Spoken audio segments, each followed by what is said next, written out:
गरुड़ पुराण की कथा आती है कि यमराज जी एक तोता को देख के हंस गए, तो तोता बोला कोई और हंस जाए तो बात बने भी, यमराज हंस रहा है।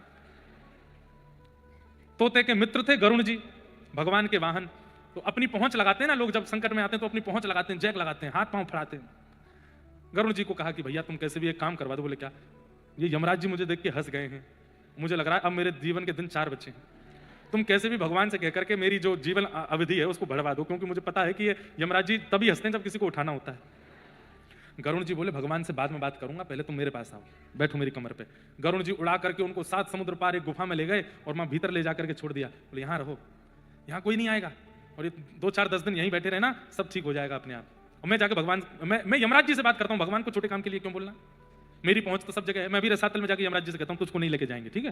तोता बड़ा खुश, बहुत बढ़िया है, मैं यहीं रह लूंगा 4-5 दिन। यमराज जी के पास गए सीधे गरुड़ जी। गरुड़ जी तो भगवान के वाहन है, सब खड़े होते हैं, उनको देख के यमराज जी बोले आइए आइए। कैसे आए? बोले हम बस एक बात कहने आए हैं, फिर हमको जाना है वैकुंठ। हमारा एक मित्र है तोता वहां का, उसका ये नाम है। बोले अच्छा, तुम उसको देख के हंस गए थे परसों, क्यों हंसे थे? कोई योजना बन रही हो तो मत बनाना।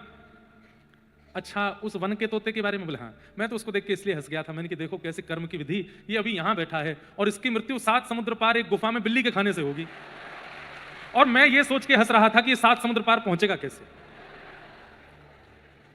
तभी यमराज जी बोले देखो देखो आ गया। पीछे देखा तो उस तोते की आत्मा आ रही थी, मर गया। गरुड़ जी बोले मैं ही छोड़ के आया था इसको।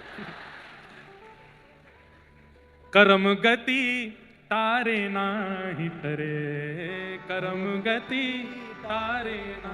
आप कौन से जन्म का अब भोग रहे हो आपको नहीं पता है भैया, वो नहीं टल सकती है। इसलिए प्रसन्न रहो, नाम जपो, कथा सुनो, खूब आनंद से रहो। इस बात का दोष मत दिया करो कि हम इतना अच्छा अच्छा करते हैं, हमारे साथ बुरा क्यों होता है। आप कौन से जन्म का भोग रहे हो आपको नहीं पता, आपको भोगना ही पड़ेगा। ज्यादा हाथ पैर मत फड़फड़ाओ, एकांत बैठ करके हरि नाम जपो, हरि